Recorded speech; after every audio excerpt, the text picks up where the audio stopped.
नमस्कार दोस्तों, मैं हूं केशव त्यागी और स्वागत है आप सभी का मेरे यूट्यूब चैनल केटी स्टडी पॉइंट की एक और फर्स्ट वीडियो में। दोस्तों, इस वीडियो में आपको बताऊंगा राजस्थान अध्यापक पात्रता परीक्षा मॉडल पेपर यानी कि जो रीट है, रीट का मॉडल पेपर मैं आपको देने वाला हूं इस वीडियो में।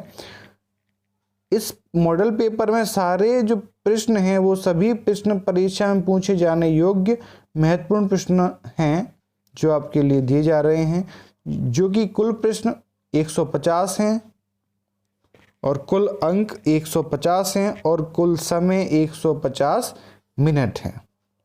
यहाँ इस मॉडल पेपर का जो लेवल है वो लेवल L2 है, यानी कक्षा 6 से 8 तक।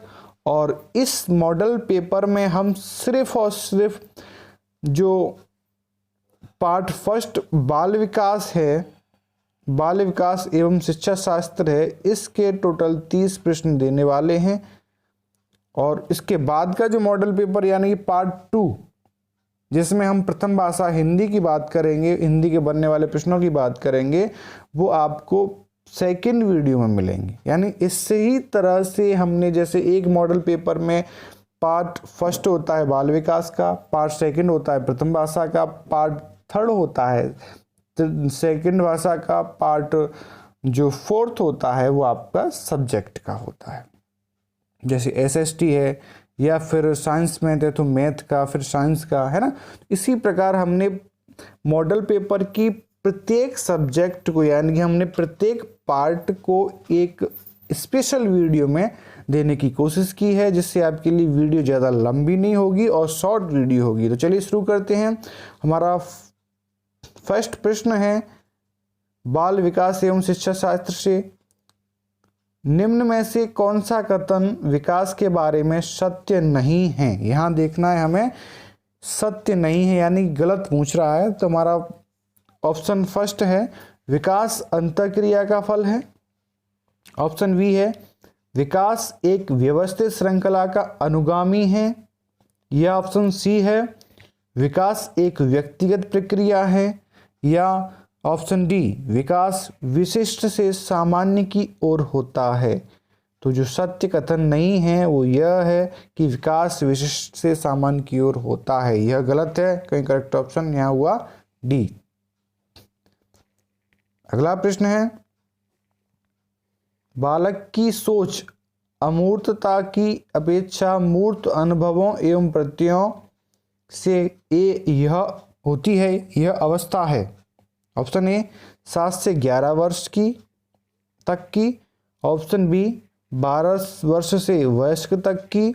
ऑप्शन सी 2 वर्ष से 7 वर्ष तक की। ऑप्शन डी जन्म से 2 वर्ष तक की। तो यहाँ जो करेक्ट ऑप्शन है वो है 7 वर्ष से 11 वर्ष तक की, यानी कि ऑप्शन ए। अगला प्रश्न है मानव विकास किन दोनों के योगदान का परिणाम है। तो ऑप्शन ए अभिभावक एवं अध्यापक का। ऑप्शन बी सामाजिक एवं सांस्कृतिक कारकों का। ऑप्शन सी वंशानुक्रम एवं वातावरण का। ऑप्शन डी इनमें से कोई नहीं। तो यहाँ जो करेक्ट ऑप्शन है वो है सी वंशानुक्रम एवं वातावरण दोनों के मिलाने से यानी वंशानुक्रम प्लस वातावरण दोनों से मानव विकास का योगदान है, या फिर हम परिणाम कह सकते हैं, या बोल सकते हैं जैसे हमारा फॉर्मूला है वंशानुक्रम प्लस वातावरण बराबर विकास। तो करेक्ट ऑप्शन हुआ सी। अगला प्रश्न है निम्न में से कौन सा पियाजे के अनुसार बौद्धिक विकास का निर्धारक तत्व नहीं है। यहां भी देखना है जो तत्व नहीं है किसके अनुसार, बौद्धिक विकास के अनुसार, यानी जो किसने दिया था, पियाजे ने। तो यहाँ जो करेक्ट ऑप्शन है आपके पास सामाजिक संचरण, ऑप्शन बी अनुभव, ऑप्शन सी संतुलनीकरण, ऑप्शन डी इनमें से कोई नहीं। तो करेक्ट ऑप्शन है आपका सामाजिक संचरण पियाजे के अनुसार बौद्धिक विकास का निर्धारक तत्व नहीं होता है। अगला प्रश्न है विशेष आवश्यकता वाले बच्चों को पढ़ाने के लिए निम्नलिखित में से कौन सी व्यू रचना अधिक उपयुक्त है। ऑप्शन ए अधिकतम बच्चों को सम्मिलित करते हुए कक्षा में चर्चा करना, या ऑप्शन बी विद्यार्थियों को सम्मिलित करते हुए अध्यापक द्वारा निर्देशन, या ऑप्शन सी सहकारी अधिगम तथा पीआर ट्यूटरिंग या सहपाठियों द्वारा अनुशिक्षण बोल सकते हैं उसको, या ऑप्शन डी अध्यापन के लिए योग्यता आधारित समूहीकरण। तो यहाँ जो करेक्ट ऑप्शन है वो है आपका सी सहकारी अधिगम तथा पीआर ट्यूटरिंग या सहपाठियों द्वारा अनुशिक्षण। तो करेक्ट ऑप्शन हुआ सी। अगला प्रश्न है समस्या के अर्थ को जानने की योग्यता वातावरण के दोषों, कमियों एवं रिक्तियों के प्रति सजगता विशेषता है, किसकी है? ऑप्शन ए प्रतिभाशाली बालकों की, ऑप्शन बी सामान्य बालकों की, ऑप्शन डी सृजनशील बालकों की, इनमें से कोई नहीं। तो यहाँ जो करेक्ट ऑप्शन है सी सृजनशील बालकों की।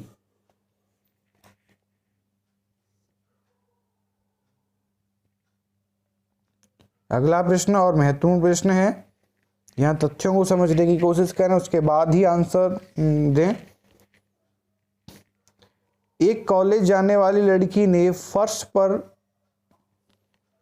कोट फेंकने की आदत डाल ली है। लड़की की मां ने उससे कहा कि कमरे से बाहर जाओ और कोट को खुटी पर टांगो। लड़की अगली बार घर में प्रवेश करती है, कोट को हाथ पर रखकर अलमारी की तरफ जाकर कोट को खुटी पर टांग देती है। यह उदाहरण है ऑप्शन ए श्रृंखलागत अधिगम का, ऑप्शन बी उद्दीपन अनुक्रिया अधिगम का, ऑप्शन सी प्रत्यय अधिगम का, या ऑप्शन डी उपयुक्त सभी का। तो यहाँ जो करेक्ट ऑप्शन है वो है श्रृंखलागत अधिगम का, ऑप्शन सी। वो नेक्स्ट प्रश्न अधिगम के शास्त्रीय अनुबंधन सिद्धांत से संबंधित हैं थॉर्नडाइक, पावलोव, कोहलर या स्किनर। तो इससे शास्त्रीय अनुबंधन सिद्धांत हैं पावलोव संबंधित हैं। तो करेक्ट ऑप्शन हुआ बी। अगला प्रश्न है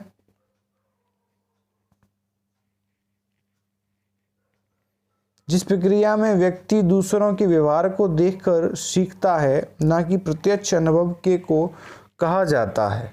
ऑप्शन ए सामाजिक अधिगम, ऑप्शन बी अनुबंधन, ऑप्शन सी प्रायोगिक अधिगम, या ऑप्शन डी आकस्मिक अधिगम।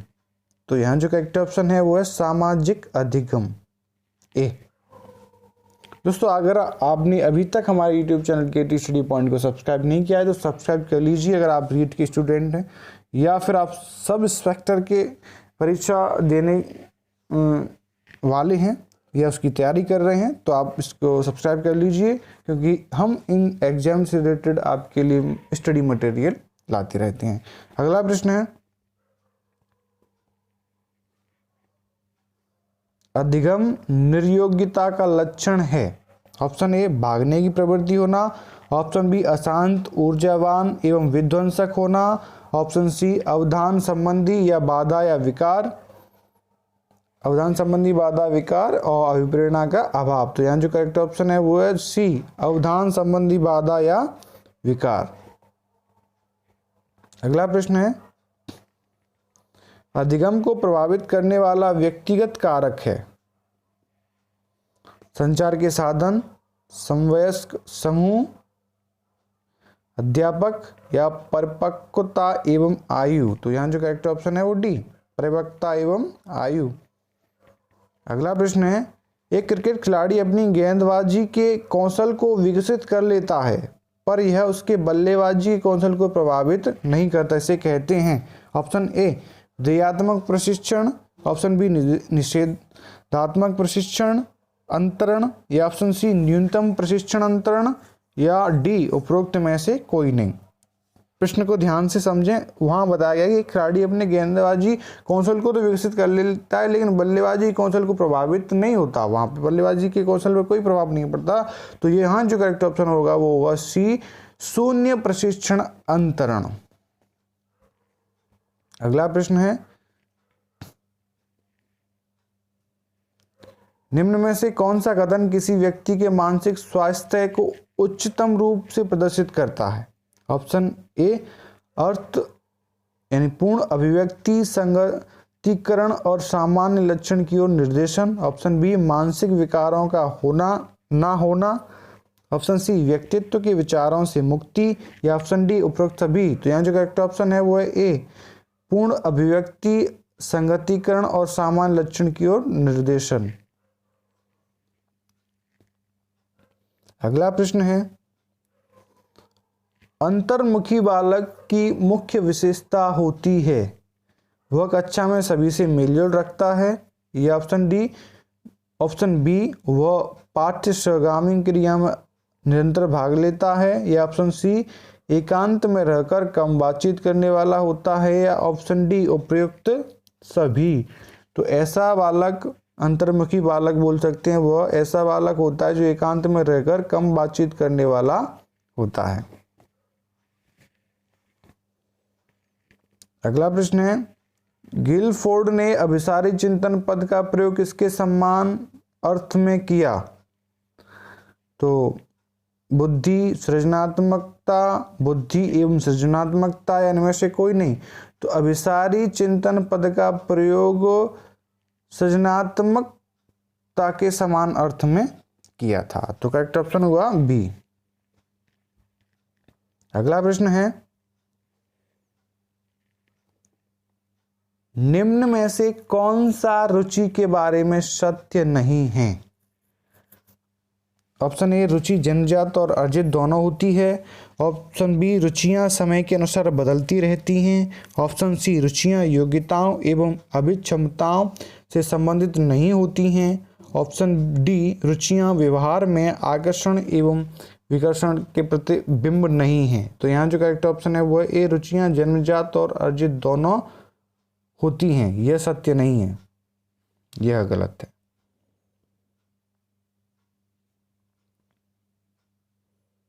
अगला प्रश्न है, अभिवृत्ति है एक भावात्मक प्रवृत्ति जो अनुभव के द्वारा संगठित होकर किसी मनोवैज्ञानिक वस्तु के प्रति पसंदगी या नापसंदगी के रूप में प्रतिक्रिया करती है। यह ऑप्शन बी एक ऐसी विशेषता जो व्यक्ति की योग्यता का परिचय है, जिसे किसी प्रदत्त क्षेत्र में विशेष प्रशिक्षण, ज्ञान अथवा कौशल से सीखा जा सकता है। ऑप्शन सी व्यक्ति की मूलभूत क्षमता जो कि विशेष प्रकार की होती है, या ऑप्शन डी उपरोक्त में से कोई नहीं। तो यहाँ जो करेक्ट ऑप्शन है वो है ए एक भावनात्मक प्रवृत्ति जो अनुभव के द्वारा संगठित होकर किसी मनोवैज्ञानिक वस्तु के प्रति पसंदगी या नापसंदगी के रूप में प्रतिक्रिया करती है, यह अभिवृत्ति है। अगला प्रश्न है, व्यक्तित्व एवं बुद्धि में वंशानुक्रम की क्या होती है? नाम मात्र की भूमिका, या महत्वपूर्ण भूमिका, या अपूर्वानुमेय भूमिका, या फिर आकर्षण भूमिका? तो व्यक्तित्व एवं बुद्धि में वंशानुक्रम की महत्वपूर्ण भूमिका होती है। तो यहाँ करेक्ट ऑप्शन हुआ बी। अगला प्रश्न है, जिन इच्छाओं की पूर्ति नहीं होती उनका भंडार गृह निम्न में से कौन सा है? इदम, अहम, परम अहम, इदम एवं अहम। तो वो है इदम। अगला प्रश्न है, वैयक्तिक विभिन्नताओं के आधार पर पार्करेस्ट ने बालकों के लिए कौन सी शिक्षा पद्धति दी थी? तो वो दी थी डाल्टन प्लान। यह अमेरिका के डाल्टन शहर में विकसित हुई थी, तो उस शहर के नाम पर ही इसको डाल्टन विधि या डाल्टन प्लान कहा गया। अगला प्रश्न है, शारीरिक निर्योग्यता वाले व्यक्ति के लिए निम्न में से कौन सी युक्ति रक्षा तंत्र में सबसे संतोषजनक होगी? ऑप्शन ए तादात्मीकरण, ऑप्शन बी विभेदीकरण, या ऑप्शन सी अतिकल्पना, या इनमें से कोई नहीं। तो करेक्ट ऑप्शन हुआ यहाँ सी। अगला प्रश्न है, बालक प्रसंग बोध परीक्षण 3 वर्ष से 10 वर्ष की आयु के बालकों के लिए बनाया गया है। इस परीक्षण में कार्ड में प्रतिस्थापित किया गया है? ऑप्शन ए सजीव वस्तुओं के स्थान पर निर्जीव वस्तुओं को, ऑप्शन बी लोगों के स्थान पर जानवरों को, ऑप्शन सी पुरुषों के स्थान पर महिलाओं को, ऑप्शन डी वयस्क के स्थान पर बालकों को। तो यहाँ जो करेक्ट ऑप्शन है वो है लोगों के स्थान पर जानवरों को, यानी कि बी। अगला प्रश्न है, निम्न में से कौन सा जन्मजात प्रेरक नहीं है? नींद, प्यास, भूख या आदत? तो यहाँ जो करेक्ट ऑप्शन है वो है आदत, जन्मजात नहीं है, प्रेरक नहीं है। अगला प्रश्न है, निम्न में से कौन सा कथन सही नहीं है? सही नहीं है, गलत देखना है, यानी कि ए आवश्यकता वंचना की शारीरिक अवस्था नहीं है, अंतर्नोद आवश्यकता का मनोवैज्ञानिक परिणाम है, या आवश्यकता एवं अंतर्नोद समान नहीं बल्कि समानांतर हैं, मूल प्रवृत्तियां आंतरिक जैविक बल हैं। तो यहाँ जो करेक्ट ऑप्शन है वो है ए आवश्यकता वंचना की शारीरिक अवस्था नहीं है, यह सही नहीं है, गलत है। अगला प्रश्न है, शिक्षा का अधिनियम 2009 में एक अध्यापक के लिए न्यूनतम कार्य घंटे प्रति सप्ताह निर्धारित किए गए थे, 40, 45, 50 या 55। तो एक अध्यापक के लिए न्यूनतम कार्य घंटे प्रति सप्ताह 2009 के अधिनियम में 45 घंटे निर्धारित किए गए थे, ऑप्शन बी 45 घंटे। अगला प्रश्न है, शिक्षा का अधिकार अधिनियम 2009 में एक अध्यापक को निम्न में से किस दायित्व को पूरा करना होगा? ऑप्शन ए विद्यालय में नियमित रूप से समय पर उपस्थित होना होगा, ऑप्शन बी पाठ्यक्रम का संचालन कर पूरा करना होगा, ऑप्शन सी संपूर्ण पाठ्यक्रम को निर्धारित समय पर पूरा करना होगा, या ऑप्शन डी उपरोक्त सभी। ये सभी कार्य करने होंगे। तो यहाँ जो करेक्ट ऑप्शन है वो होगा डी उपरोक्त सभी। अगला प्रश्न है, राष्ट्रीय पाठ्यक्रम की रूपरेखा 2005 में शांति शिक्षा को बढ़ावा देने के लिए कुछ प्रक्रियाओं की अनुशंसा की गई है। पाठ्यक्रम रूपरेखा में निम्न में से किस सूचीबद्ध किया गया है? ऑप्शन ए महिलाओं के प्रति आदर एवं जिम्मेदारी का दृष्टिकोण विकसित करने के लिए कार्यक्रम आयोजित किए जाएं, ऑप्शन बी नैतिक शिक्षा को बढ़ाया जाए, ऑप्शन सी शांति शिक्षा को एक अलग विषय के रूप में पढ़ाया जाए, शांति शिक्षा को पाठ्यक्रम में सम्मिलित किया जाए। तो जो यहाँ कुछ करेक्ट ऑप्शन है वो है ए महिला के प्रति आदर एवं जिम्मेदारी का दृष्टिकोण विकसित करने के लिए कार्यक्रम आयोजित किए जाएं। अगला प्रश्न है, राष्ट्रीय पाठ्यचर्या की रूपरेखा 2005 में बातचीत की गई है।